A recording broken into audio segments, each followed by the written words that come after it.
เอาคนนั้นสักคนคุณบอลเนี่ยซ้อนเช่นไรคิดไปได้ก็สมคนดี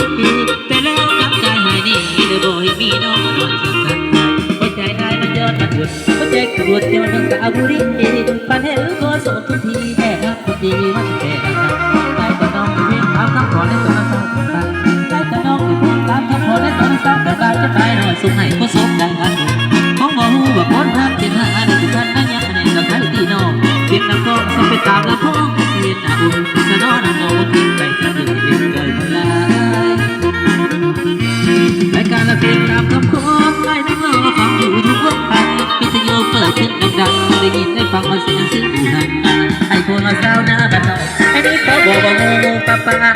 ะปาเมเดกระจาได้บอกเสื้อผ้าไม่ได้เอาไป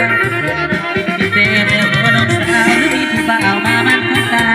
บอกไอ้เมเดกระจาบ่มีปัญหาที่งานนักเรียนเสียงมันจอยลอยเอาลูกก็เป็นใส่บัตรโอ้บังเล่ดังเลยเป็นคนไปที่ทางของคนเหยียบคอไปเนี่ยเป็นแน่เด้อนะผู้เนี่ยเป็นแน่เด้อนะเอาก็ส่งโบกมาฟังเพลงเป็นหัวใจเรียกน้องแต่ธรรมดา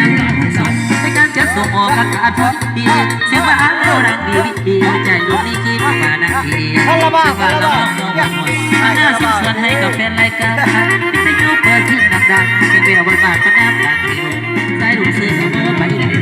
ใจหนุ่มเสื้อใจแล้วเมื่อถูกไปเขาได้ไล่เป็นคู่กันเลยเบียดหัวบอลเป็นแต่สูงที่บ่ดังในหัวน้องว่าหัวหน้ากระตำสร้างเนื้อนะว่าหัวหน้ากระตำสร้างเนื้อนะฟังเสียงว่าก็มีหัวใจแดงได้เป็นก็หักน้องน้ำเสียงทักสำเนียงอารมณ์วาจาพอสวมน้องอยู่ปัทาอยู่บ้านนาบ้านขาเธอเดิน